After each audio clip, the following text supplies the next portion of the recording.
नमस्ते छात्रों। मैं प्राध्यापक Revannath Kardile, SSPMS junior college Shivajinagar Pune.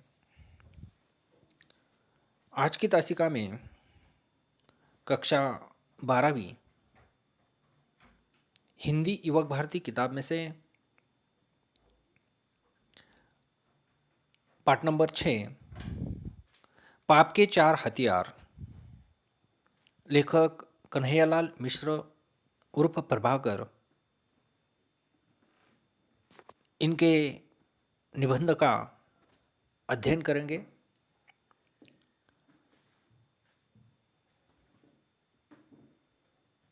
पाप के चार हथियार, लेखक कन्हैयालाल मिश्र उर्फ प्रभाकर।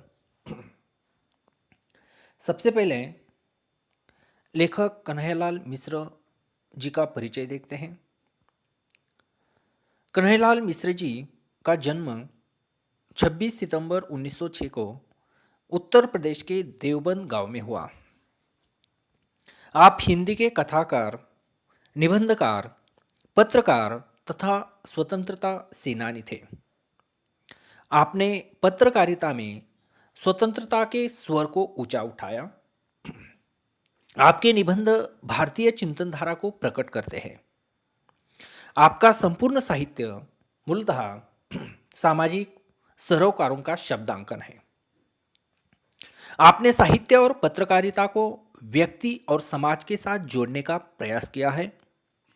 आप भारत सरकार द्वारा पद्मश्री सम्मान से विभूषित है। आपकी भाषा सहज, सरल और मुहावरेदार है, जो कथ्य को दृश्यमान और सजीव बना देती है। तत्सम शब्दों का प्रयोग भारतीय चिंतन मनन को अधिक प्रभावशाली बनाता है। आपका निधन 1995 में हुआ। आपकी प्रमुख कृतियां धरती के फूल, कहानी संग्रह, जिंदगी मुस्कुराई, बाजे पायलिया के घुंघरू, जिंदगी लहलहाई, महके आंगन चहके द्वार, निबंध संग्रह, दीप जले शंख बजे, माटी हो गई सोना, संस्मरण एवं रेखाचित्र आदि। विधा परिचय। निबंध का अर्थ है विचारों को भाषा में व्यवस्थित रूप से बांधना। हिंदी साहित्य शास्त्र में निबंध को गद्य की कसौटी माना गया है। निबंध विधा में जो पारंगत है, वह गद्य की अन्य विधाओं को सहजता से लिख सकता है। निबंध विधा में वैचारिकता का अधिक महत्व होता है तथा विषय को प्रखरता से पाठकों के सम्मुख रखने की सामर्थ्य होती है। पाप के चार हथियार पाठ का परिचय। प्रत्येक युग में विचारकों, दार्शनिकों, संतों, महापुरुषों ने पाप, अपराध, दुष्कर्मों से मानव जाति को मुक्ति दिलाने का प्रयास किया। परंतु विडंबना यह है कि आज भी विश्व में अन्याय, अत्याचार, भ्रष्टाचार, पाप और दुष्कर्मों का बोलबाला है और मनुष्य जाने अनजाने इन्हीं का समर्थक बना हुआ है। समाज संतों, महापुरुषों की जयंतियां मनाता है, जय जयकार करता है, उनके स्मारकों का निर्माण करवाता है, परंतु उनके विचारों को आचरण में नहीं उतारता। ऐसा क्यों होता है? लेखक ने अपने चिंतन के आधार पर इस प्रश्न का उत्तर खोजने का प्रयास प्रस्तुत निबंध में किया है। तो चलिए पाठ को आरंभ करते हैं। पाठ का पहला परिच्छेद। सबसे पहले उस परिच्छेद का प्रकट वाचन करते हैं। किताब में ध्यान दीजिए, पन्ना नंबर 31 पर पहला परिच्छेद। जॉर्ज बर्नार्ड शॉ का एक पैराग्राफ मैंने पढ़ा है। वह उनके अपने ही संबंध में है। मैं खुली सड़क पर कोड़े खाने से इसलिए बच जाता हूँ कि लोग मेरी बातों को दिल्लगी समझकर उड़ा देते हैं। दिल्लगी, दिल्लगी शब्द का अर्थ है मजाक। दिल्लगी यानी मजाक। बात यूं है कि मेरे एक शब्द पर भी वे गौर करें तो समाज का ढांचा डगमगा उठे। यहाँ पर मुहावरा है, समाज का ढांचा डगमगा उठना। समाज का या ढांचा डगमगा उठना अर्थ है आधार हिल उठना। ढांचा डगमगा उठना अर्थ है आधार हिल उठना। वे मुझे बर्दाश्त नहीं कर सकते यदि मुझ पर हंसे नहीं। मेरी मानसिक और नैतिक महत्ता लोगों के लिए असहनीय है। उन्हें उबाने वाली खूबियों का पुंज लोगों के गले के नीचे कैसे उतारें। इसीलिए मेरे नागरिक बंधु या तो कान पर उंगली रख लेते हैं या बेवकूफ़ी से भरी हंसी के अंबार के नीचे ढक जाते हैं। यहाँ पर खूबियों का पुंज, खूबियों का पुंज शब्द का अर्थ है विशेषताओं का गुच्छ। खूबियों का पुंज यानी विशेषताओं का गुच्छ। अंबार, अंबार शब्द का अर्थ है ढेर।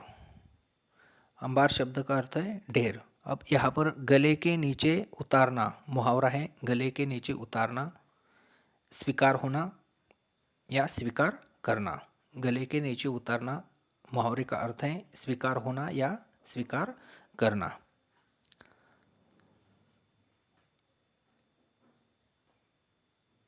अंबार के नीचे ढक देती है मेरी बात। श्वा के इन शब्दों में अहंकार की पैनी धार है। पैनी, पैनी शब्द का अर्थ है बारीक, तीक्ष्ण, शब्दों की तीक्ष्ण धार। यह कहकर हम इन शब्दों की उपेक्षा नहीं कर सकते क्योंकि इनमें संसार का एक बहुत ही महत्वपूर्ण सत्य कह दिया गया है। तो ये जो परिचय है उसका विस्तृत से स्पष्टीकरण देखते हैं। तो पहले परिचय में लेखक कन्हैयालाल मिश्र उर्फ प्रभाकर जी ने इस परिचय में वे कहते हैं कि संसार में हमेशा से पाप, अपराध, अन्याय, अत्याचार, दुष्कर्म एवं भ्रष्टाचार का बोलबाला रहा है। संसार के कई महापुरुषों, विचारकों, सुधारकों एवं संत महंतों ने मानव जाति को इनसे मुक्ति दिलाने के लिए अथक प्रयास किया है। पर यह समस्या आज भी पहले जैसे सर्वत्र व्याप्त है। इसका मुख्य कारण लेखक प्रभाकर जी ने पाठ के आरंभ में ही पहले परिच्छेद में बताया है। लेखक कन्हैयालाल मिश्र जी ने जॉर्ज बर्नार्ड शॉ का एक परिच्छेद पढ़ा है और उन्होंने उस परिच्छेद में जो लिखा है उसके बारे में प्रस्तुत पहले परिच्छेद में विवरण किया हुआ है। उन्होंने क्या कहा था। अब जॉर्ज बर्नार्ड शॉ, इनके बारे में सबसे पहले जानकारी देखते हैं कौन है। पन्ना नंबर 33 देखिए किताब का, पाठ के अंत में पन्ना नंबर 33 पर उनका परिचय दिया है। जॉर्ज बर्नार्ड शॉ, उनका परिचय। आपका जन्म 26 जुलाई 1856 को आयरलैंड में हुआ। आपको साहित्य का नोबेल पुरस्कार प्राप्त हुआ है। शॉ महान नाटककार, कुशल राजनीतिज्ञ तथा समीक्षक रह चुके हैं। Pygmalion, Doctor's Dilemma, Man and Superman, Caesar and Cleopatra आपके प्रसिद्ध नाटक है। यह है जॉर्ज बर्नार्ड शॉ का परिचय। तो चलिए परिचय की तरफ बढ़ते हैं। तो पहले परिचय में जो लेखक ने जॉर्ज बर्नार्ड शॉ का परिचित पढ़ा है, उस परिषद में उन्होंने क्या बात कही है कि उसमें वे अपने संबंध में ही कुछ कहते हैं कि लोगों का, विचारकों तथा सुधारकों को समाज सुधार कार्य में उन्हें बिल्कुल सहयोग नहीं मिलता। लोग उनकी कही गई बातों पर ध्यान नहीं देते, उन बातों का मजाक उड़ाते हैं। जॉर्ज बर्नार्ड शॉ कहते हैं, अगर लोग हमारे एक शब्द पर भी गौर करेंगे तो समाज का आधार हिल उठेगा।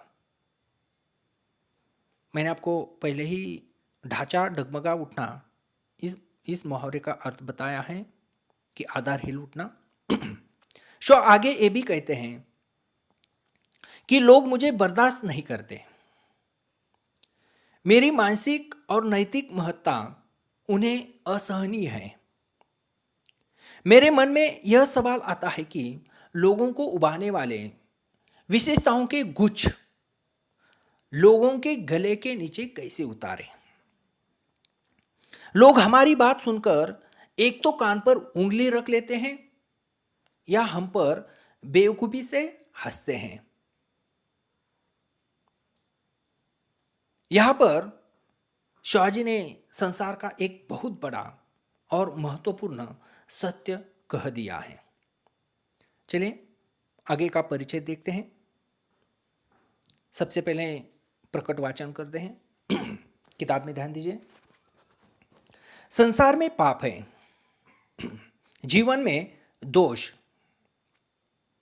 व्यवस्था में अन्याय है, व्यवहार में अत्याचार, और इस तरह समाज पीड़ित और पीड़क वर्गों में बढ़ गया है। समाज सुधारक आते हैं, जीवन की इन विडंबनाओं पर घनघोर चोट करते हैं। विडंबनाएं ने समस्या,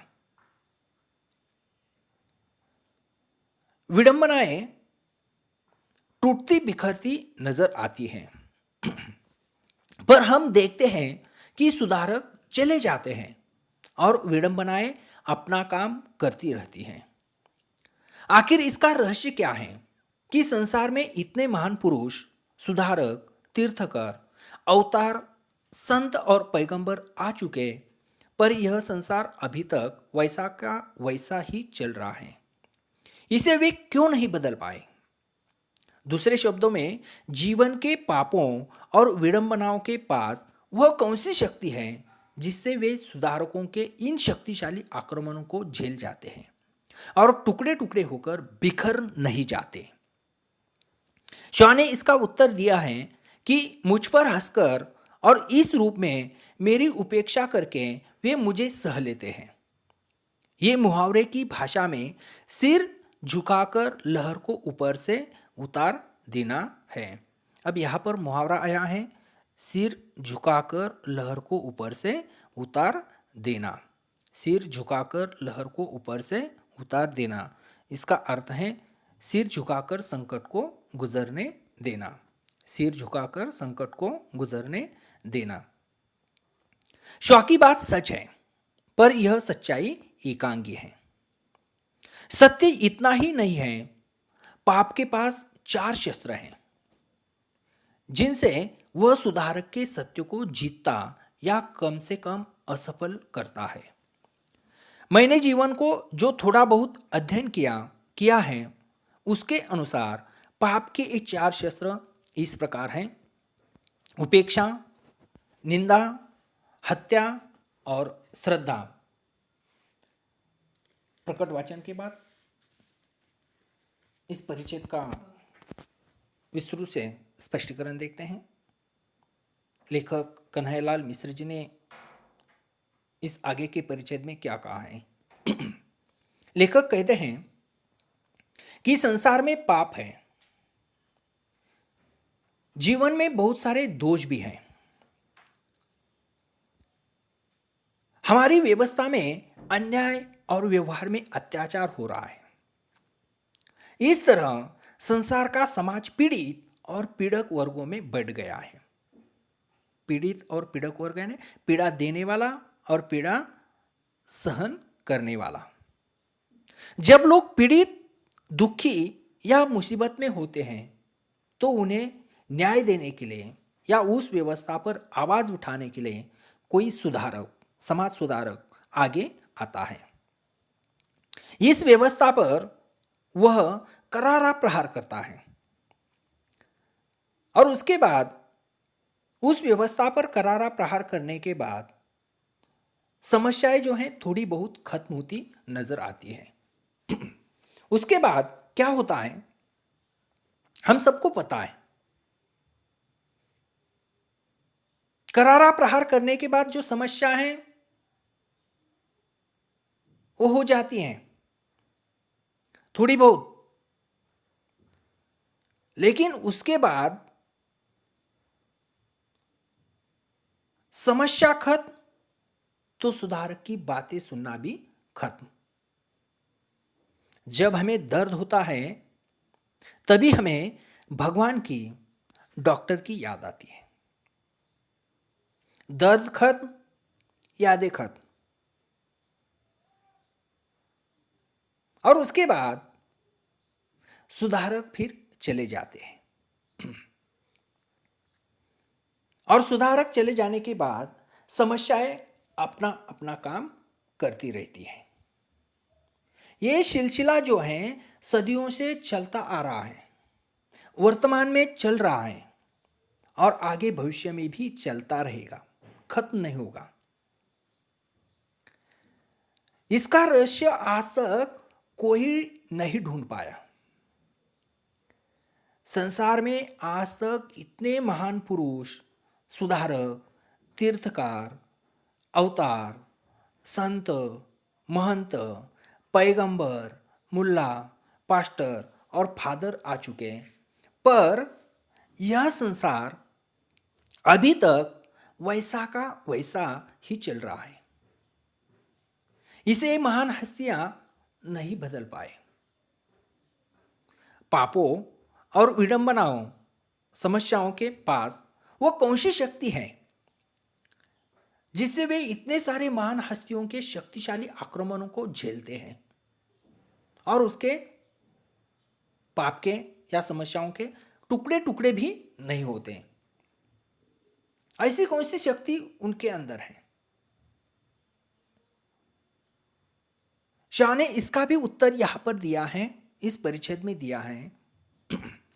शाह कहते हैं कि लोग मुझ पर हंसकर मेरी उपेक्षा करके मुझे सह लेते हैं और सिर झुकाकर संकट को सह लेते हैं। लेखक कन्हैयालाल मिश्र जी ने शॉ की इस बात पर कहा है कि जॉर्ज बर्नार्ड शॉ की ये जो बात है वो सच है पर एकांगी है। पाप के पास 4 शस्त्र हैं जिनसे वो सुधारकों के सत्य के ऊपर भारी पड़ते हैं, उन पर हावी होते हैं या उन्हें असफल करते हैं। लेखक कन्हैयालाल मिश्र जी के अनुसार पाप के 4 शस्त्र इस प्रकार हैं: उपेक्षा, निंदा, हत्या और श्रद्धा। तो इस प्रकार कन्हैयालाल मिश्र जी ने पहले 2 परिच्छेदों में जो कहा है, बचपन से ही हमें सिखाया गया है कि पाप कभी भी जीत नहीं सकता, भले ही वो कितना ताकतवर क्यों ना हो। इसलिए छोटे समय से ही हर इंसान को एक सभ्य इंसान बनने की प्रेरणा दी जाती है और उस प्रकार हम सभ्य बनने की कोशिश करते हैं। लेकिन ये जो पाप के 4 हथियार हैं वो हम पर अगर हावी हो गए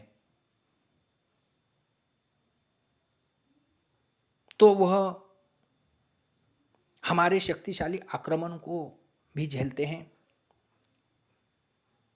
पाप के टुकड़े टुकड़े भी नहीं होते, इसलिए उनको हम पर हावी नहीं होने देना चाहिए।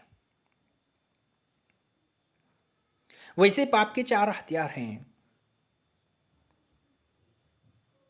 उपेक्षा करना, किसी की भी हम उपेक्षा करते हैं; कड़वी बात कहना, किसी की पीठ पीछे निंदा करना, तथा किसी का प्राण ले लेना। इसमें लेखक ने इस सवाल पर काफी रोचक ढंग से विचार किया है कि संसार में अब तक इतने सुधारक और संत हो चुके हैं, इसके बावजूद यहाँ की स्थितियां क्यों नहीं बदली। शायद इसलिए क्योंकि धरती पर मौजूद पाप रूपी प्रतिभागी शक्ति ने इन सभी प्रतिभाशाली शख्सियतों के समाज परिवर्तनकामी और क्रांतिकारी विचारों क्रमशः उपेक्षा, निंदा, हत्या, श्रद्धा के उपयोग से खत्म कर दिया, और न केवल अपनी सत्ता बनाए रखी बल्कि उसे और मजबूत किया।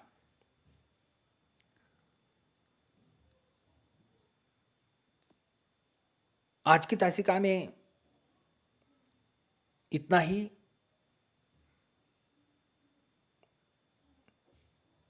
आगे की तासिका में भाग 2 में पाप के 4 शस्त्र किस प्रकार काम करते हैं और सुधारकों के शक्तिशाली आक्रमणों पर वे किस प्रकार हावी होते हैं, इसकी जानकारी अगली तासिका में देखेंगे। धन्यवाद।